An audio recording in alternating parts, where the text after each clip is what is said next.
खट्टा खाने वाली चुड़ैल। रात को अचानक राधिका मौसी को किचन से कुछ गिरने की आवाज आई। उन्होंने बाहर निकल के देखा तो किचन में उन्हें कोई सफेद साड़ी में दिखा। वो चीख पड़ी, हे भगवान, आलतू जलाल तू आई भला को टाल तू, आलतू जलाल तू आई भला को टाल तू। राधिका मौसी को चीखते सुनकर श्रवण बाहर आता है भागते हुए। अरे माँ, क्या हुआ? क्या देख लिया? दादी माँ आ गई क्या सपने में? अरे बेटा, रसोड़े में देख तो कौन है? श्रवण रसोड़े में झांक कर देखता है और उसे कोई नहीं दिखता अंदर। अब रसोड़े में तो कोई नहीं है माँ। कोई सफेद साड़ी में नहीं है क्या? नहीं माँ, कोई भी नहीं है। चिल्लम चिल्ली की आवाज सुनकर काजल भी वहां आ जाती है।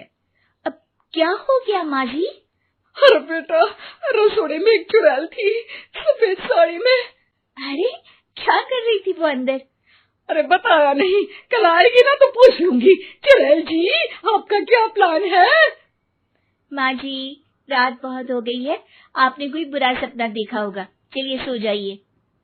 राधिका मौसी सोने तो चली जाती है, पर उनको रात भर नींद ही नहीं आती। वो कुछ भी उलझुल बातें सोचने लगती है।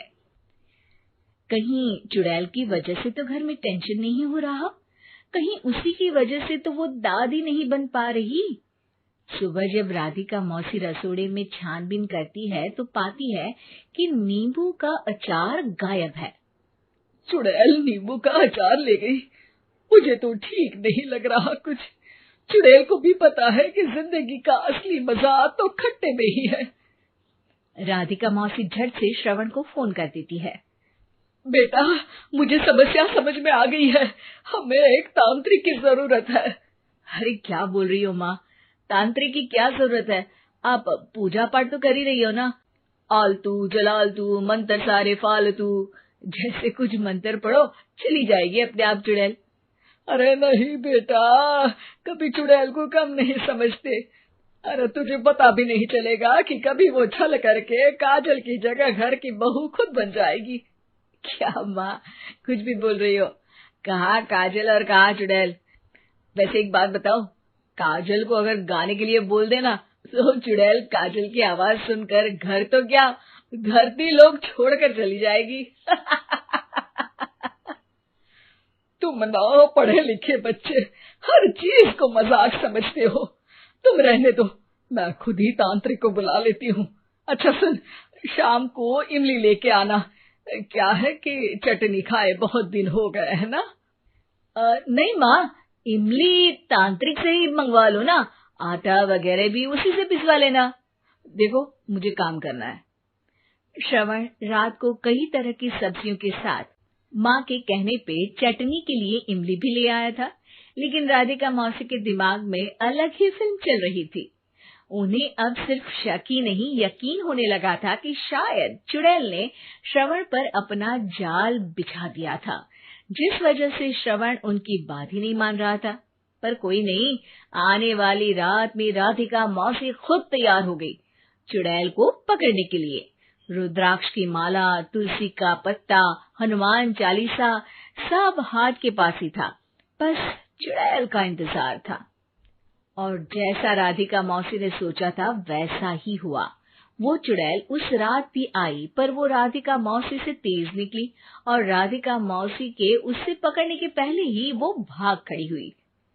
जरूर बहू पे साया है उस चुड़ैल का, तभी तो श्रवण के कमरे में गई है। और अगली सुबह राधिका मौसी पिछली रात हुए हमले में किन चीजों का नुकसान हुआ उसका हिसाब लगा रही थी। उनके खेमे से एक आम के अचार की शीशी भी गायब हो चुकी थी और वो इमली भी जो कल श्रवण लेकर आया था। राधिका मौसी इस बारे में सोच ही रही थी कि श्रवण जल्दी से रसोड़े में आकर दवाइयों की पोटली ढूंढने लगता है। अरे बेटा, क्या हो गया? अब माँ, वो काजल की तबीयत खराब है, बहुत घबराहट हो रही है उसे। हे भगवान, मैंने पहले ही कहा था कि तांत्रिक को बुला लेते हैं, पर नहीं, अब देखो उस चुड़ैल ने काजल को अपने वश में करना शुरू भी कर दिया है। हालांकि श्रवण भूतों में विश्वास नहीं करता था, पर अब वो भी डर जाता है और राजी हो जाता है एक तांत्रिक को बुलाने के लिए। कुछ ही घंटों में तांत्रिक आ जाते हैं और राधिका मौसी तांत्रिक जी को सब बता देती है। घोर संकट, घनघोर संकट, चुड़ैल को मारू जोर चाकट, ओम भट स्वाहा खटखा के आहा। अरे ये क्या मंत्र है? मेरे खुद के ओरिजिनल मंत्र है, कल रात को ही लिखे हैं, अच्छे लगे तो दाद चाहूंगा। एक और मंत्र सुनो। अर्ज किया है आब्राकडाब्रा, दिल्ली बम्बई आगरा, चंदा मामा सोवरले सुरन मामू जारा। ये मंत्र है? अरे कोई 40 वालीसा पढ़ो ना। वक्त कम है, 40 नहीं पड़ेंगे, 20-25 में काम चलाना पड़ेगा। अलग निरंजन जाके लंदन, मुफ्त का मंजान घिस मेरे नंदन। अरे जल्दी करो तांत्रिक जी, जल्दी करो। तांत्रिक अपने उल झलूल मंत्र पढ़ने लगता है। श्रवण को तांत्रिक पे शक होता है। वो अपने एक डॉक्टर दोस्त को कॉल कर देता है ताकि कोई अनहोनी हो तो इमरजेंसी में चीजें मैनेज हो जाए। तांत्रिक धुनी रमाता है, जिसकी वजह से कमरे में काफी धुआं हो जाता है और जिसकी वजह से बहू की घबराहट बढ़ जाती है। अब भागेगी चुड़ैल। हाँ। बहू खांसते हुए धुएं से बचने के लिए बाहर चली जाती है। अरे भाग रही है, भाग रही है।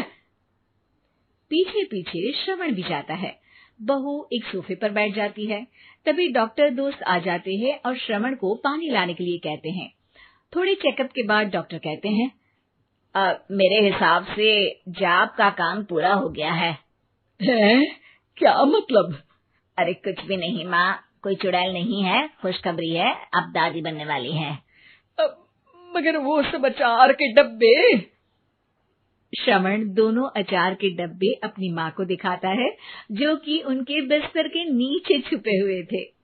आपने सही बोला था माँ, वो चुड़ैल काजल ही थी जो खट्टा खा रही थी।